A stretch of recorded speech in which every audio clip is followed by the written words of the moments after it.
बहुत समय पहले की बात है। उत्तर पर्वत के नीचे बसे वैभवगढ़ राज्य में राजा वीरेंद्र का शासन था। राजा वीरेंद्र अपनी बुद्धिमत्ता और पराक्रम के लिए प्रसिद्ध थे, लेकिन उनके राज्य में एक रहस्य भी छिपा था। रहस्यमयी खजाना, जिसे उन्होंने राज्य के भविष्य की रक्षा के लिए छिपा दिया था। कहते हैं, राजा ने खजाने की सुरक्षा के लिए गुप्त सुरंगें और मायावी पहेलियां तैयार करवाई थीं। यह भी कहा जाता था कि उस खजाने तक केवल वही पहुंच सकता था जो साहसी, समझदार और सच्चे हृदय का हो। राजा वीरेंद्र की मृत्यु के बाद यह रहस्य उनके साथ ही चला गया। कहानी की शुरुआत सालों बाद वीरेंद्र के वंशज राजा प्रताप सिंह ने राजमहल में एक पुरानी किताब पाई। किताब के पन्नों में कुछ अजीब सी आकृतियां और संकेत थे। किताब के पहले पन्ने पर लिखा था, जो सत्य, साहस और बुद्धि की कसौटी पर खरा उतरेगा वही खजाने तक पहुंचेगा। राजा प्रताप सिंह को यह देख खजाने की कहानियों की सच्चाई का आभास हुआ। उन्होंने अपने सेनापति रणवीर और विश्वास पात्र मंत्री अनिरुद्ध को बुलाया। मुझे यह खजाना ढूंढना है, लेकिन यह काम आसान नहीं होगा। जो भी मेरे साथ आएगा उसे हर खतरे के लिए तैयार रहना होगा, राजा ने गंभीर स्वर में कहा। रहस्यमयी यात्रा तीनों ने मिलकर संकेतों को समझने की कोशिश की। किताब के अनुसार पहला संकेत महल के पुराने कुएं के पास छिपा था। वे आधी रात को वहां पहुंचे।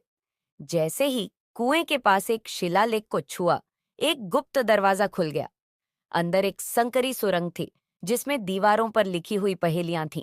पहली पहेली थी, मुझे न छुओ, पर हर दिन मुझसे सामना करो। मैं समय का गवाह हूं। मैं कौन हूं?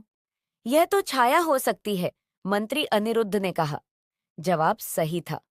आगे का रास्ता खुल गया। जैसे जैसे वे आगे बढ़े, सुरंगें और गहरी होती गईं। रास्ते में विषैले सांप, फिसलन भरे पत्थर और गिरने वाले बड़े पत्थर उनका इंतजार कर रहे थे। लेकिन राजा प्रताप और उनके साथियों ने हिम्मत नहीं हारी। अंततः वे एक बड़े कक्ष में पहुंचे, जहां एक विशाल पत्थर के द्वार पर आखिरी पहेली लिखी थी। राज्य की सच्ची दौलत क्या है? राजा ने बिना किसी हिचक के जवाब दिया, राज्य की सच्ची दौलत उसके प्रजा का विश्वास और सुख है। जवाब सुनते ही पत्थर का दरवाजा खुल गया। उनके सामने अनमोल हीरे, सोने के सिक्कों और दुर्लभ रत्नों का खजाना था।